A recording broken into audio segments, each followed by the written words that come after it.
एक मोठी बातमी आहे। मस्साजोगचे सरपंच संतोष देशमुख हत्येचा मुख्य आरोपी सुदर्शन घुले हा भिवंडीमध्ये आला असल्याची माहिती समोर आली आहे। घुलेसह 3 जण आसरा मिळवण्यासाठी 11 डिसेंबरला भिवंडीमध्ये आले होते।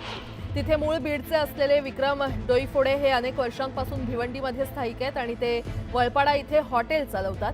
तर त्यांच्या हॉटेलवर आसरा मिळवण्याचा या तिघांचा प्रयत्न होता। मात्र हत्या प्रकरणात वॉन्टेड असल्याचं कळल्यानंतर त्यांना आसरा देण्यास त्यांनी नकार दिला आणि यानंतर घुलेनं त्याच्या सहकार्यांसह तिथून पळ काढला।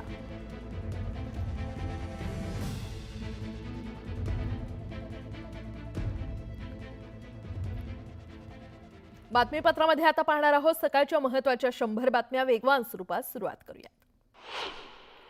शिवसेना आमदार आदित्य ठाकरेंच्या अध्यक्षतेखाली उबाठा गटाच्या युवा सेनेची कार्यकर्ता बैठक बोलावण्यात आली होती। आदित्य ठाकरेंनी युवा सेना पदाधिकाऱ्यांना संबोधित केलं। पदाधिकाऱ्यांना पुढील निवडणुकीसाठी सज्ज राहण्याचे आदेश दिले। एकनाथ खडसे यांनी गिरीश महाजनांवर निशाणा साधलाय। महाजनांना जळीस्थळी पाषाणी घरोदारी केवळ नाथाभाऊ दिसतात, त्यामुळे त्यांच्या वक्तव्यावर बोलणं मी टाळलं आहे आणि नाथाभाऊवर बोललं म्हणजे प्रसिद्धी मिळते म्हणून गिरीश महाजन माझ्यावर बोलतात, असं एकनाथ खडसे म्हटले। मुंडे समर्थकांनी आक्रमक होत परळीतील पोलीस ठाण्यासमोर ठिय्या मांडला। जरांगे पाटील धस आणि अंजली दमानिया यांच्या विरोधात गुन्हा दाखल करण्याची मागणी मुंडे समर्थकांनी केली। दरम्यान बीडमधील आंदोलकांशी गुणरत्न सदावर्ते यांनी फोनवरून संवाद साधला। धनंजय मुंडे यांच्या संदर्भात अपशब्द वापरले आणि सामाजिक तेढ निर्माण केल्याचा आरोप मनोज जरांगे पाटील यांच्यावर करण्यात आला। यावरून बीडच्या परळी शहर पोलीस ठाण्यात जरांगे पाटलांविरोधात अदखलपात्र गुन्हा दाखल करण्यात आलाय। परभणीतील हिंसाचारात मृत्यू पावलेल्या सोमनाथ सूर्यवंशीच्या कुटुंबियांनी प्रकाश आंबेडकर यांची भेट घेतली। आपल्या मुलाला न्याय मिळावा, दोषींवर कारवाई व्हावी अशी मागणी कुटुंबियांनी केली। सुरेश धस यांच्यामध्ये हिंमत असेल तर त्यांनी गृहमंत्र्यांना घेऊन देशमुख कुटुंबियांची भेट घ्यावी असं आव्हान राष्ट्रवादीच्या प्रवक्त्या वैशाली नागवडे यांनी केलंय। तर धस स्वतः पक्षाचे असल्यानं घाबरतात असाही टोला त्यांनी लगावलाय।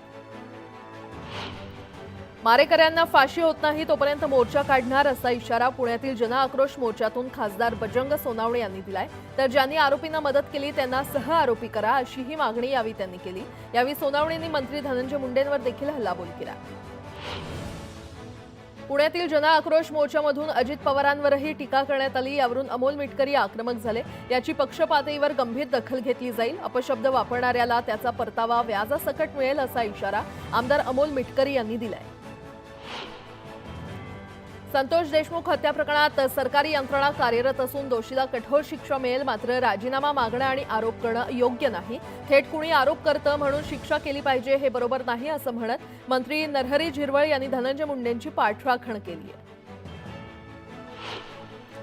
क्षेत्र कोणतंही असू दे, अगदी सामाजिक पातळीवर जाणं योग्य नाही। त्यांचे जे आरोप आहेत त्याबाबत तपासणी करून कारवाई केली जाईल अशी प्रतिक्रिया मंत्री दादा भुसे यांनी दिली आहे।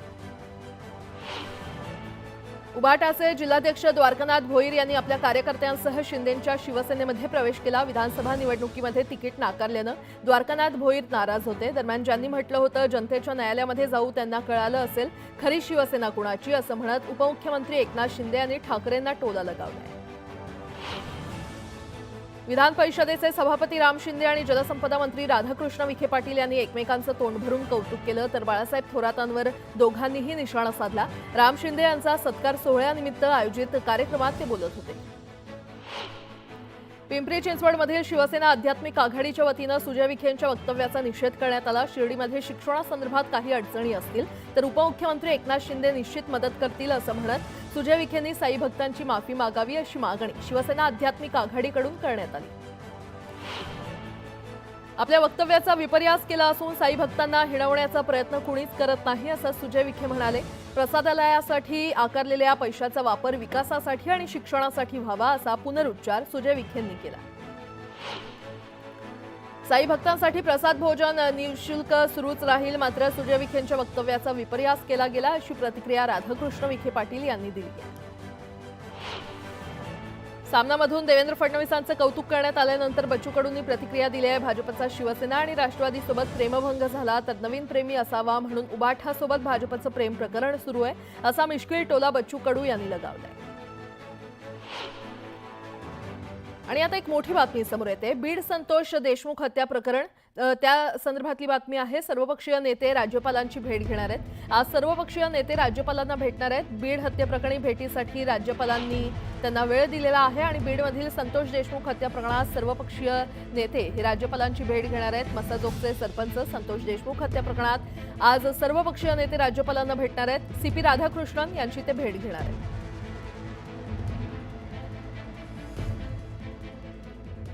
पुन्हा एकदा बातम्या पाहणार आहोत वेगवान स्वरूपात। अजित पवारांचा वाढदिवस असला की त्यांच्या घरची बारामती असल्यासारखे सगळीकडे फ्लेक्स लावतात। आता असं चालणार नाही असा दम देत वाढदिवसानिमित्त बॅनर लावण्यास अजित पवारांनी कार्यकर्त्यांना मनाई केली आहे। देशाला आर्थिक महासत्ता बनवण्यासाठी सर्वांना सोबत घेऊन पंतप्रधान मोदी प्रयत्न करतायत। 2030 पर्यंत भारताची आर्थिक व्यवस्था ही महासत्ता बनण्याच्या जवळ असेल असा विश्वास मुख्यमंत्री देवेंद्र फडणवीस यांनी व्यक्त केला आहे। पालघरमध्ये ठाकरे गटाला खिंडार पडले। पालघरच्या माजी नगराध्यक्षा प्रियंका पाटील, माजी नगरसेविका दीपा पामाळे, प्रवीण पाटील, विराज गडग, रवींद्र पाटील यांच्यासह शेकडो कार्यकर्त्यांनी शिवसेनेमध्ये प्रवेश केलाय। एकनाथ शिंदेंच्या उपस्थितीमध्ये हा पक्ष प्रवेश पार पडला। शरद पवार चिपळूणमधील कृषी प्रदर्शनाच्या कार्यक्रमावरून परत जात होते, मात्र त्यांचं हेलिकॉप्टर 2 वेळा टेक ऑफ घेऊन परत खाली उतरलं। ओव्हरलोड झाल्यामुळे हेलिकॉप्टर उडालं नसल्याची शक्यता आहे, कारण एका माणसाला उतरवल्यानंतर हेलिकॉप्टर सुखरूप उडालं। 2047च्या विकसित भारतासाठी भाजपचे सदस्य व्हा अशी मोहीम कांदिवली येथील बंदर पखाडी विलेज येथे राबवण्यात येणार आहे। केंद्रीय मंत्री पियुष गोयल यांच्या उपस्थितीमध्ये या अभियानाची सुरुवात झाली। जळगावच्या चोपडा शहरातील छत्रपती शिवाजी महाराज चौकात भाजपच्या सदस्य नोंदणीला प्रारंभ झाला। चोपडा विधानसभा संघात 10,000 सदस्य नोंदणी केली जाणार आहे। नालासोपारा पूर्वेकडे मोकळ्या जागेत उभ्या असणाऱ्या भंगार गाडीला भीषण आग लागली। या आगीमध्ये एक गाडी पूर्णपणे जळून खाक झाली आहे। गर्दुल्यांच्या वावरामुळे आगीच्या घटना घडत असल्याचं मत स्थानिकांनी व्यक्त केलंय।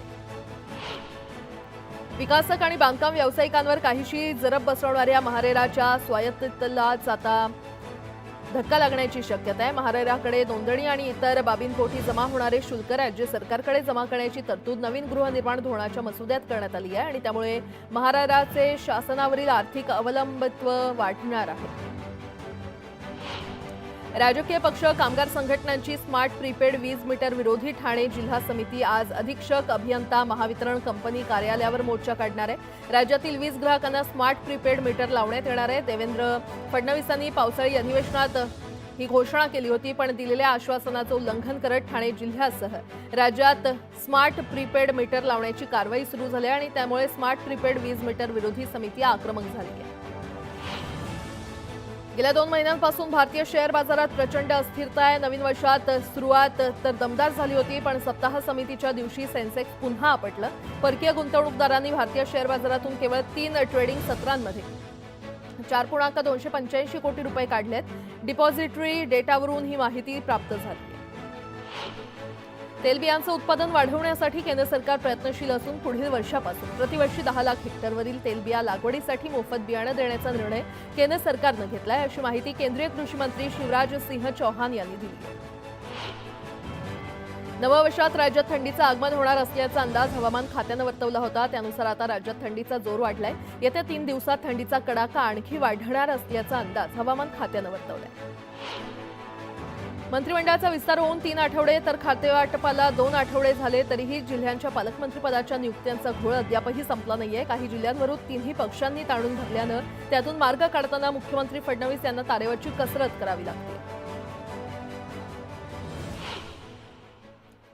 आणि आता एक मोठी बातमी, म्हाडाच्या कोकण मंडळाच्या 2264 घरांच्या सोडतीला 2दा मुदतवाढ दिल्यानंतरही सोडतीला अद्याप म्हणावा तसा प्रतिसाद मिळालेला नाहीये। आता अर्ज विक्रीसाठी अर्थात इच्छुकांना अर्ज भरण्यासाठी काही तासांचा कालावधी शिल्लक आहे। आज रात्री 11:59 पर्यंत अर्ज विक्रीची मुदत संपणार आहे। त्यामुळे इच्छुकांनी त्वरित अर्ज सादर करावेत असं आवाहन कोकण मंडळाकडून करण्यात आलेलं आहे। शेवटच्या दिवसापर्यंत किती अर्ज दाखल होतात याकडे आता कोकण मंडळाचं लक्ष लागलं।